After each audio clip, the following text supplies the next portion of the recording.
Hello friend, today FBI story is very interesting. Try to watch full video to know the full story of that FBI case. The FBI case is the hunt for the Unabomber Ted Kaczynski. Let us begin.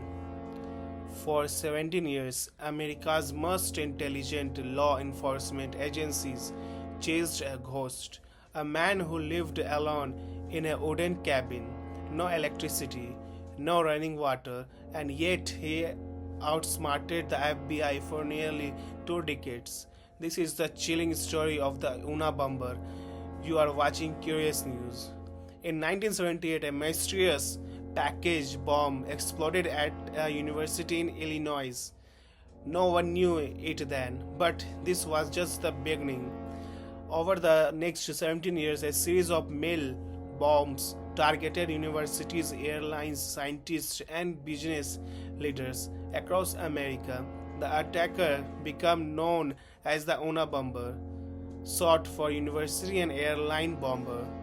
3 people are killed, 23 were injured, and fear spread across the United States. But here's the shocking part: the bomber left almost no trace.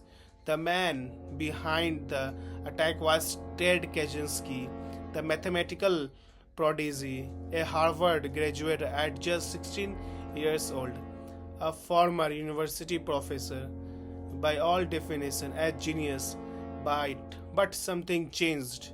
He abandoned modern society and moved to a remote cabin in Montana. There he began writing a manifesto, a 35,000 word document attacking industrial society and modern technology. He believed technology was destroying human freedom, and he was willing to kill to prove his point. The FBI launched the most expensive and longest investigation in its history at the time. Years passed with no arrest, no DNA matches, no digital footprints, no witnesses who could identify him. The case went cold multiple times until 1995. The Unabomber sent a letter demanding that his manifesto be published in major newspapers or he would continue killing. In a controversial move, the FBI agreed. The Washington Post and the New York Times published the entire manifesto, and that decision changed everything. After reading the manifesto, one man felt something disturbing. It sounded familiar. The writing style, the ideas, the anger toward technology, it reminded him of his own brother. That was David Kaczynski. He contacted authorities. The FBI analyzed later Ted had written years earlier. The language patterns matched.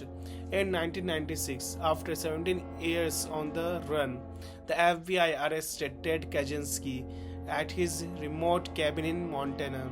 Inside, they found bomb making materials, draft of the manifesto, and detailed records of the attacks. The ghost was finally caught. Ted Kaczynski pleaded guilty in 1998 to avoid the death penalty.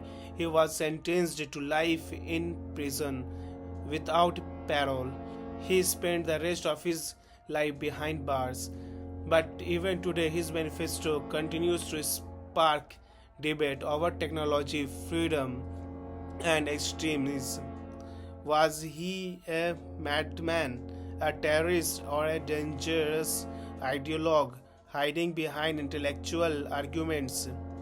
The Unabomber case remains one of the most chilling examples of how intelligence and isolations can turn into radical extremism.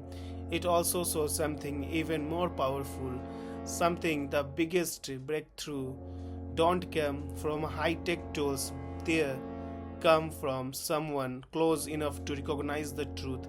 If you found this story fascinating, comment below. Do you think publishing the manifesto was the right decision? And the subscriber to Curious News for deep gripping stories from history that still shape our world today. Because here we don't just tell stories, we make you curious. So then subscribe my YouTube channels. Thank you very much. Have a good day.